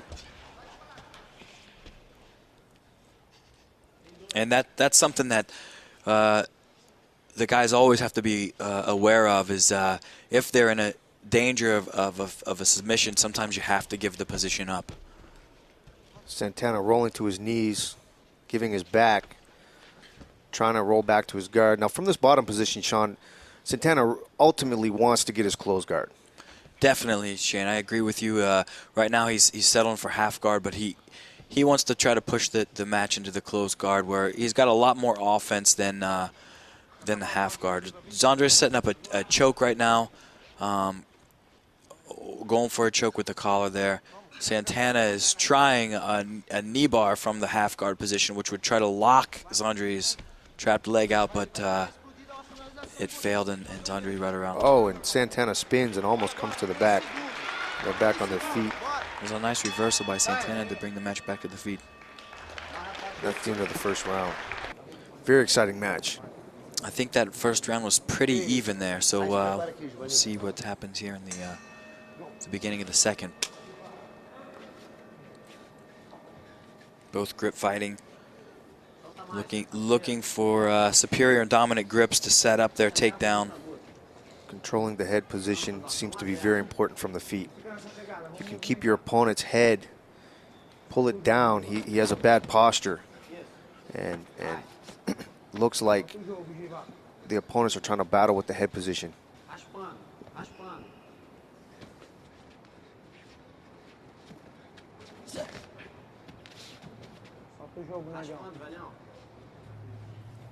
It's an overhook by Zandri. Santana controlling that left arm of Sanji. Again, tries to sit to the guard with a sweep, but look at the pass by Zandri. And So now quick. Zanji goes right to the back. Beautiful attack. Pass right to the back attack by Shanji. Now it looks like he's going to start to attempt to dig for the choke. Again, this back control position, the #1 position in jiu-jitsu. Santana's in real trouble. He can't even see Zandri. Zandri's got a collar choke. He's working the collar choke right now. The left hand is trying to get deep into the collar. Santana being very relaxed, very calm, trying to defend. He's digging his hands in, trying to break Sanji's grips. Now I think Sanji has the But left Sanji hand. is attacking very well. And taking his time. You notice how Sanji's face isn't his exploit. He has no stress on his face. Very relaxed as he's going for his attacks. He's in complete control in this position. That comes from years and years of experience and training. These athletes have been training in their art for 10, 15, 20 years, some of them. And it's showing with Sanji how relaxed and controlled he is, and Santana as well. We get the tap by Santana there. The move that Zandri just did was, oftentimes people call this a cradle choke. He moved out to the side to get more leverage on the collar grip that he had, taking his hooks out and actually moving his body into a perpendicular Very unorthodox position to see that choke from. Here we have two Brazilian Jiu-Jitsu world champions, Zandri Ribeiro and Robert Drysdale. This should be a classic matchup. Both are the elite of elite in Brazilian Jiu-Jitsu. Should be a nice match. What do you think, Shane? Yeah, I'm pretty excited. These are two of the heavier guys. This is the heavyweight division. I know a little bit about Sanji. He's a brother of world-famous Saulo Ribeiro, who is a 6-time world champion. Both looking for the grips. We have to keep in mind, these guys are so well-trained. They've been training for years, day in, day out, hours each day. I think we're going to see a real chess-like match here. Drysdale setting up a flying arm lock. But let's talk a little bit about jiu-jitsu being kind of like chess, which is a very common analogy amongst jiu-jitsu players. Yeah, that term comes from because once you reach, you have two athletes like these guys that are the top of the food chain. They're the best of the best. It really comes down to strategy. And as you saw, Drysdale feeling very dominant with his guard position, pulled guard, either because he feels more confident there or he has a lot of respect for Sanji's stand-up game. And I think we both know that Sanji comes from a little bit of judo background with his brother, training with his brother, and many other high-level judo guys. So it's all about strategy. That's why they compare it to chess. I agree. There was a great example of base right there. Jandre was in base on his feet, even while Drysdale had a locked closed guard. And what a great maneuver by Jandre right there to pass the Drysdale guard. But Drysdale rolling and defending well. Now he's trying to stabilize his position once again by getting his guard. Sanji putting a lot of pressure, trying to refrain Drysdale from getting his full guard closed, which is a more dominant position than the half guard, which they're in right now. Yep, both men have different attacks. Both Drysdale has attacks from the bottom. Jandre has attacks from the top. Half guard is a fairly neutral position depending on the arm positioning. Highly favors either man. If Drysdale could get an underhook on this far side, he would have the slight advantage. Right now, Jandre has the slight advantage, not allowing Drysdale's left arm underneath Jandre's armpit. And Sanjay going for the pass. Drysdale once again defending. And now we're back to another neutral position. That's a great guard recovery by Drysdale.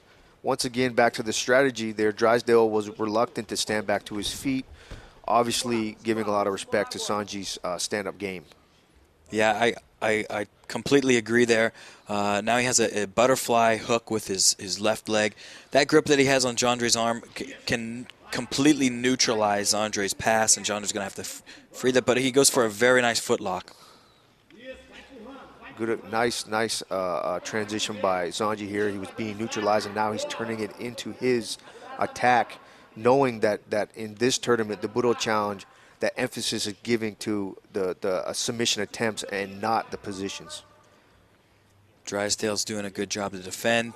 Jandre doesn't quite have the leg position to finish this footlock here. Yeah, Drysdale's putting a lot of weight on that leg, realizing he's in trouble, and that's the end of the round. Great round, though. Great round. Again, just these two guys are highly skilled chess players. Each move has 3 or 4 follow-up moves, and when you get two highly skilled guys like this, it's most likely the 3rd or 4th move is what's going to succeed. All of the moves until then are basically setup moves. Locked up here in a traditional judo grip lockup. Sanji, I'm sure, looking for the throw, but Robert pulls guard once again. Drysdale's playing to his strategy, trying to get his game going before Jandre can get his. Going for a nice sweep. He misses. Now transitions to an arm. Sanji showing great base. Look at the speed of Jandre's beautiful guard pass. Trying to stabilize the cross-side position here. And here's what you talked about, stabilization. He's pinned, so to speak, Drysdale on his back and somewhat stabilized this position of cross-side. Starting to settle down a little bit. Sanji's in control from this position here. But Drysdale here also has some attacks and can escape and turn his bad position into a very dominant quick position very fast. Yeah, he wants to get his legs back inside and underneath Jandre to give him some more leverage. So that's what Drysdale's going to be attempting, and there he goes. Jandre did a wonderful job he's doing a wonderful job of trying to shut down Drysdale's counterattacks here. Using his weight to his advantage, being very relaxed, calm, breathing very, very, very smooth.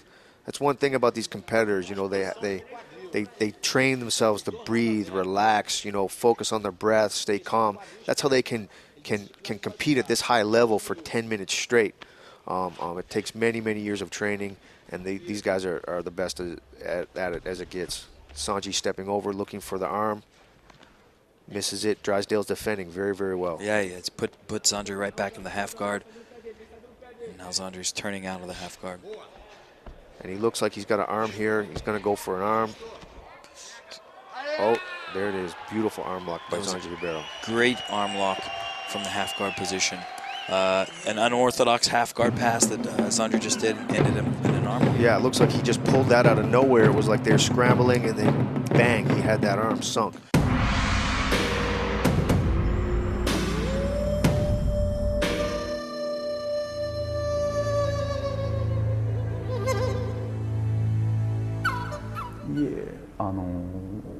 武道チャレンジなんですけども、自分の人生、いろんな試合にチャレンジしていくことによっていろんな壁っていうか試練が出てくると思うんで、この試合もそういうふうなものだと捉えて、もう試合に出ることによって自分を成長させたいという意識でこの試合に出してもらっています。In my country, everybody knows me, you know. If somebody comes to me, I said, hey, come to gym tomorrow. Right now, go to drink. If he still attack, then boom, boom, you know. In our country, it's like cellular phone, everybody. It's easy. All the way from Serbia, Montenegro, please welcome Miodrag Petkovic. Here we go with our next heavyweight matchup. Petkovic from Europe, he's a jiu-jitsu practitioner, and Kozai, World Cup judo champion from Japan. Ladies and gentlemen, the World Cup judo champion, Takeshi Kozai. Should be an interesting matchup. I'm sure both these guys are extremely powerful. As you see Kozai entering, he looks to be in good form. Yeah, we can see Kozai bring the Japanese pride in with his rank in judo amongst the Japanese national team. That says something about his ability to be on the Japanese national team and represent them in a tournament is outstanding. It's like being the elite and an NFL lineman here amongst the best of the best. They're that popular in Japan, and it's that hard to become that level. He gets a beautiful inside trip there. He makes it look so smooth and easy for guys of this size. Really nice high-level judo guys can make things look so easy when the techniques are attempted.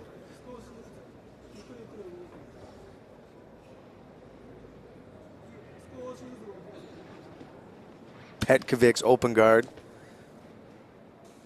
He's attempting to pass the guard here.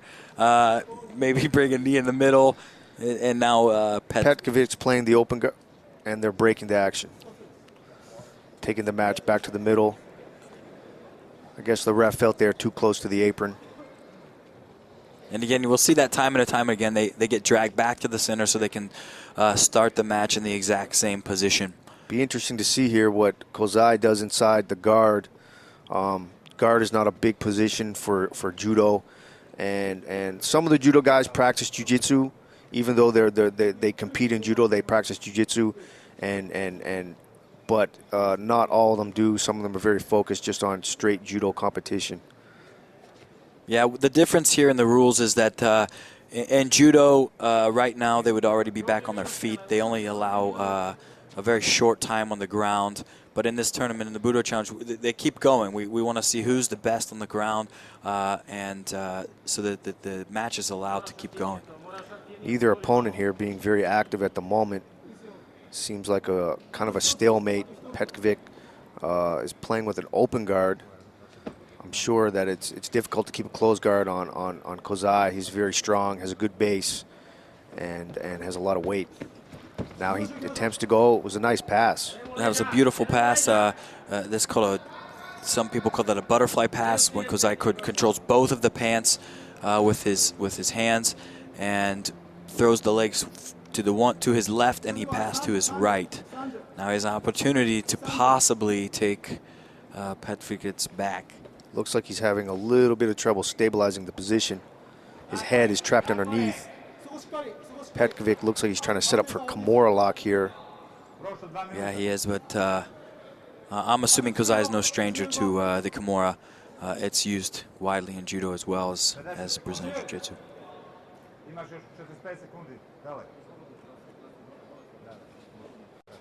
Kind of a stalemate position. What the audience needs to recognize is that these guys are fighting for position. One wrong movement from each either of the two in that position could have resulted in a possible submission. So that's why they're taking their time, analyzing the overall situation, and then they make their move.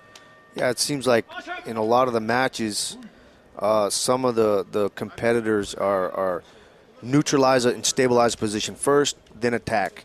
And in other matches we've seen in some of the lightweight matches where it's just attack after attack after attack in various positions and scrambles, and it's very, very diverse, the community of submission grappling. I agree, Shane. And one thing that to speak a little bit more about, when two guys are often on the ground and they're not moving, it does not necessarily mean that there's nothing going on. Submissions come out of nowhere, and oftentimes when two guys look like they're stalemating, they're analyzing the overall situation and looking for attacks and looking for openings and looking for the appropriate time to attack. It's not necessarily boring or that they're stalling. They're just both analyzing the overall situation and seeing what attacks they can set up.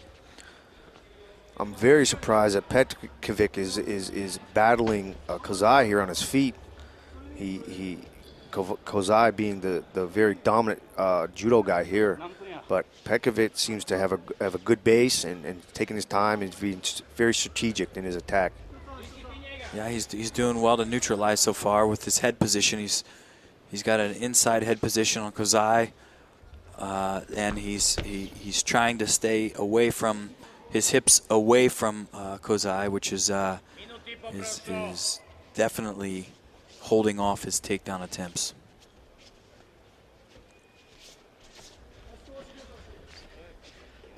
Seems to be a very close match. Both men seem to be neutralizing each other well. Kozai going in for a inside pick. They're on the leg. He misses. Right back up with the grip over the top. Kozai only needs Petkovic to make one little mistake, and then there it is. Inside trip again, I believe. Right to the side control. Yeah, that was a beautiful takedown. An inside trip to the side control. And we'll see if Kozai can set up a finish. Looks like he has an opportunity to start going for the arm, and then I think they were going to bring them back to the center of the ring.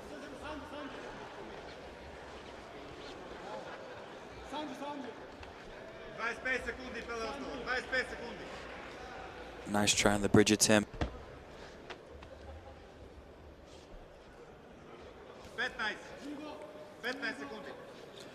I'd like to see the man on the bottom bring his legs back in for the guard, or bring his left arm underneath Kozai and look for a single leg attack from that position. Until he clears his left arm, he is in big danger. Yeah, Petkovic trying to go for the bridge there, but with a guy of Kozai's size, I believe that would be very difficult. Yeah, I agree. And the great base of judo. And here we are in the final round.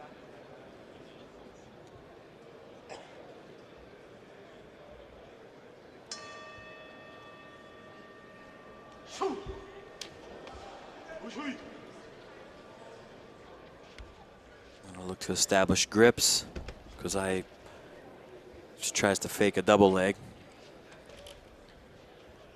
But his game is much more up top with the judo.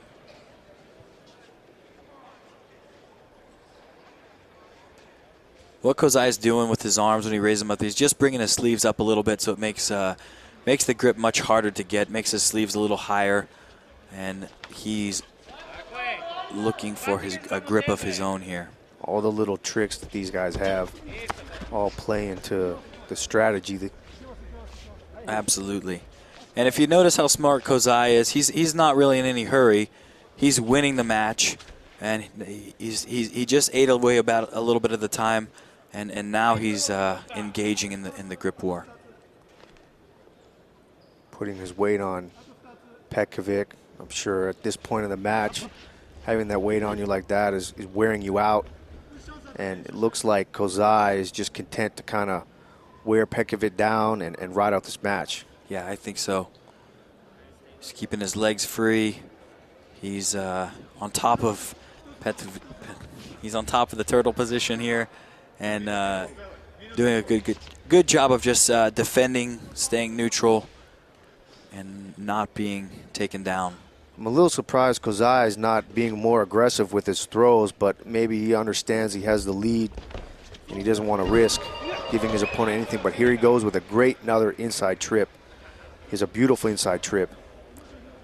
That was very nice inside trip takedown.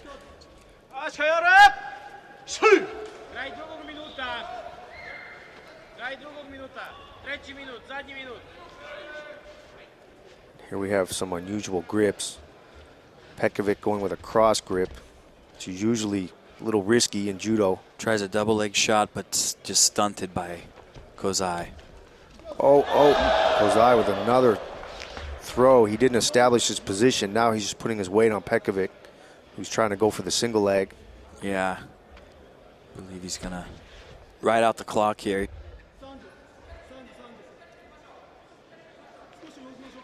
Pekovic going hard, trying to get the takedown. Kozai showing great base.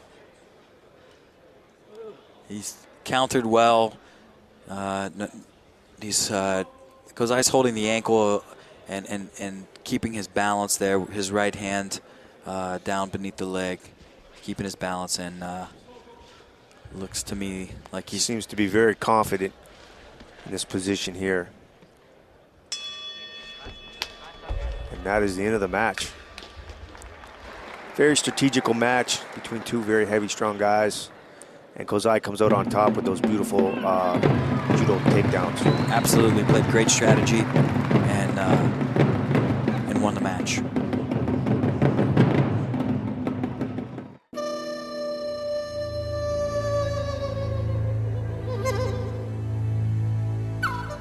For me, I really don't have any aspirations to get into mixed martial arts. Jiu-jitsu itself is the love of my life, you know. That's you know, the sport I love to do the most, and to be able to just concentrate on that and compete, you know, especially with the gi, because I really love the gi. It'd be a great experience, you know. I really hope that this takes off and goes where it should go. It's hard for me to tell a certain day, because like I grew up in the family with doing that. Once I realized I was a kid, like going to the gym with my father, you know, so maybe I'll see, I don't know, 6, 7, 5, I don't know. It's hard to, yeah. When people ask me that, I usually say, when I realized I was a human being, I was doing this already. Ladies and gentlemen, please welcome from Brazil, Holz Gracie.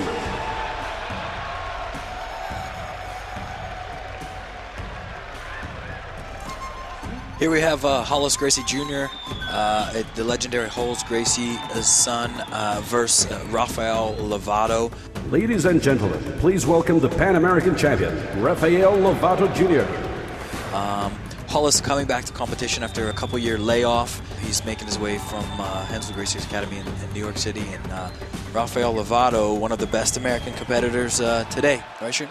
Yes, Lovato has been tearing it up lately. He's training with Sanji Ribeiro and Saulo Berro, you see here there in his corner, so he's definitely training with the best there is. But all I have to say is Gracie, it doesn't matter how many years one of those Gracies take off, they are always game, and they have made this Brazilian Jiu-Jitsu one of the biggest sports that there is today. I agree. I completely agree. They brought it to the States and brought it to be what it is today. It's grown immensely. Both of these guys fighting for the takedown, and Lovato sits to the guard here. Lovato, one of the strongest American competitors we have right now. Very athletic guy. Like I said, he's training with some of the best there is, and he's climbing the back, looking for the arm lock. Obviously taking the fight right away to Hollis Gracie. Definitely wants to show Halls that he's game and he's here to play. Yeah, he's utilizing the guard position, is setting up several attacks from there, but now Hollis has the guard open, and he is on the way to passing Lovato's guard, trying to control the legs, but Lovato's doing great leg work to prevent this. Lovato going for what was almost an omoplata, now a sweep. I think they're going to stop the match and allow Halls to put his uniform back on.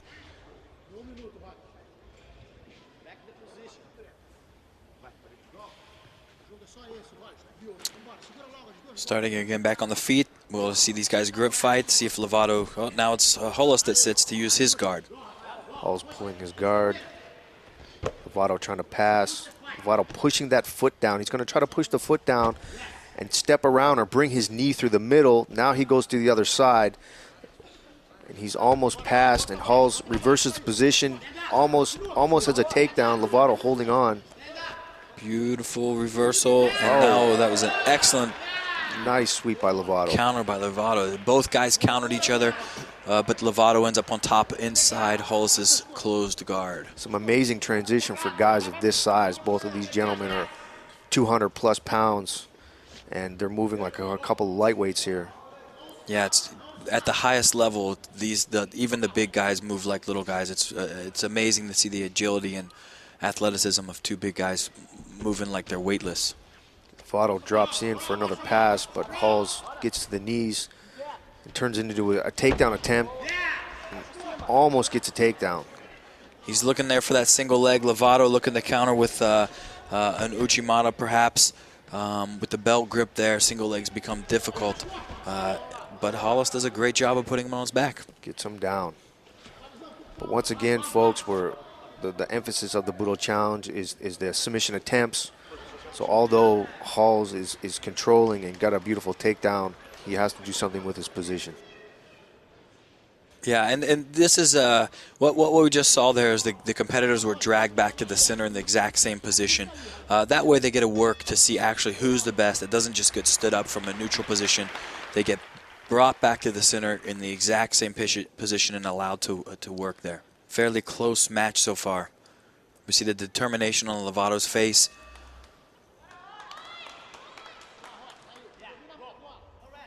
Yes, that's what's made Lovato one of the stars of the American scene, is that he's a very determined competitor. He brings his A game every time, and he fights very hard. And here he is almost getting a takedown, but Hall's defending well and then reversing the position himself. Yeah, that was an incredible sequence of movements there. Now Lovato was found himself back. He's got the closed guard on Hollis, and we'll see if he looks to attack here.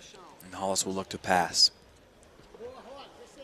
Again, they're dragged back to the center so that they can continue on from the same position. Lovato going for his lapel grip, attempting a choke. Doesn't seem like he has it too deep, but he's awarded the points for the near submission. He's hooking the leg. He's going to look to control that sleeve and go for a sweeper omoplata.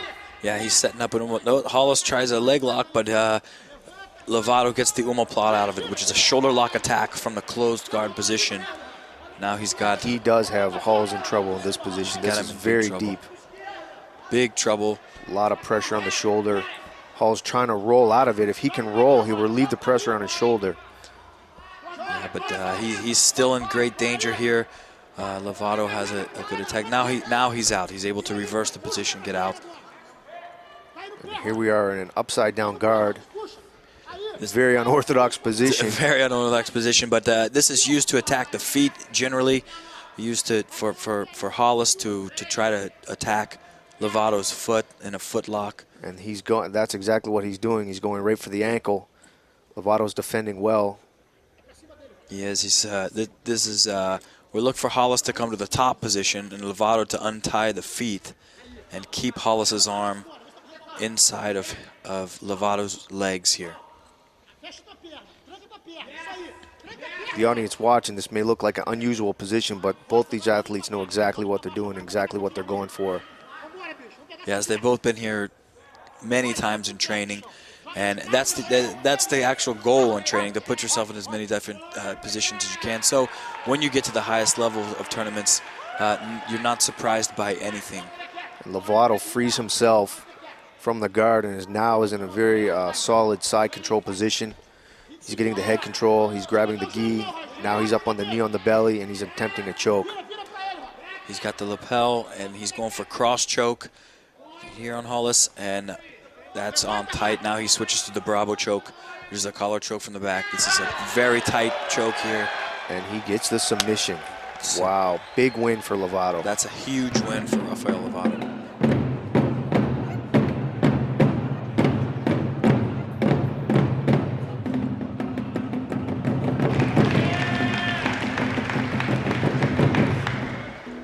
Here we have Takeshi Kozai, who is the World Cup Judo champion, against game Rafael Lovato. Yes, this should be another classic Judo versus Jiu-Jitsu match. This guy is going to have a very solid base and probably some very devastating throws. I'm sure Lovato is going to want to take this fight to the ground right away. Lovato psyching himself up. Here we go. Right away, Lovato's right to the guard. Kozai doesn't want anything to do with it, though. You see the power of Kozai, though. He's extremely strong and extremely explosive. Lovato speaking to the ref. He doesn't want to stand up. Looks like they may stand him up to start the match again. Because there was no direct contact, Lovato had to stand up. He has to make contact to pull to the guard. Oh, and Lovato's slipping to the back and then trying to fall down to the leg. Kozai says no, stand them back up. Kozai is extremely explosive. Now Kozai putting some weight on Lovato, showing some good base. I'm not sure what his arsenal of attacks is as far as submission goes, but he definitely has some weight. Yeah, he clearly outweighs Lovato here. And now Lovato's in his element, which Kozai is a little bit off of his right now. Kozai here should be putting more weight on Lovato. He seems to be just staying in base. If he were to put more weight and push the legs down, he could possibly step around and pass Lovato's guard. Right now, Lovato working the open guard. What he's trying to do is get either two sleeves like he has, or a sleeve and collar grip, and with the foot on the hip, he can pull Kozai into a possible arm lock or triangle choke, and Kozai's nullifying the attack by keeping his left knee in the middle there. Exactly what you said, Sean. Lovato's going back and forth from the sleeves, and he gets a nice, almost a sweep there. I think he would have swept most people, but Kozai's balance and base is like we said, at the elite of elite. It's always interesting to watch the judo guys because you're not really sure what they're going to come out with. So they can be very, very skilled in submission. They have great throws, good base, and not really sure what they're going to come at you with. Yeah, the judo world, their players seem to really vary because the rules in judo don't allow too much time on the ground. So most have unbelievable takedowns, but a little less superior ground game. But then you have some of the judo players that are more ground than stand up and win their matches on the floor. So it can be a task. Once again, Lovato playing in his guard. Kozai showing his good base. Lovato rolling here, looking for a knee bar. It's a nice attack by Lovato. Good balance and good weight by Kozai. Now Lovato going for a footlock, possibly a heel hook in this position. Working. And that's the end of the round. Very good round. Yeah, good for Lovato. He was the attacker, but Kozai was able to defend and neutralize him the whole round. It's impressive to see the two styles colliding like that, and the strategy and having to face an opponent that is not someone you're not used to. When the jiu-jitsu guys or the judo guys are training with each other all the time to get used to it, the attacks that are coming at them. But when they train with someone from a different style, it can throw off their game a little bit, and they can be surprised. Absolutely.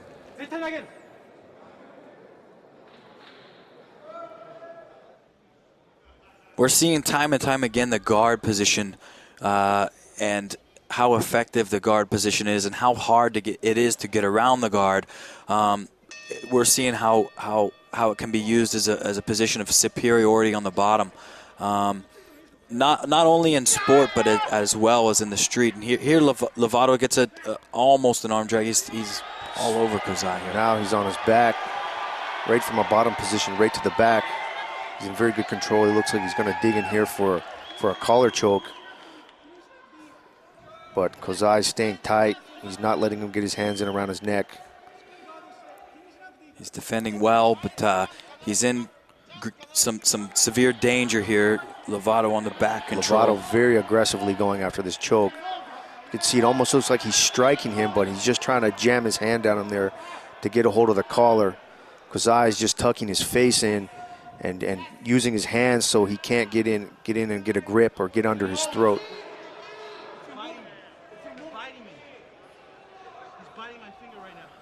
It can be very difficult to choke someone in a position like this, even though you're in a very dominant position. If the opponent's defending very, very tight like this, it's hard to get the hands in there. Absolutely. It seems like Lovato's signaling that maybe Kozai bent his finger, or grabbing the fingers in grappling sports is illegal. Anything on the toes or the fingers is illegal, and I think we're going to see a disqualification here. Yeah, I believe that he's getting disqualified for, it looks like a bite to the finger, but I don't believe Kozai intentionally bit Lovato. In my opinion, there's no loss at all. These guys came out, they put on a great show, they fought their hearts out, and just to enter, to be invited to an event of this level and to compete against guys at this caliber, man, you're a champion.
And the winner, Takashi Kasai.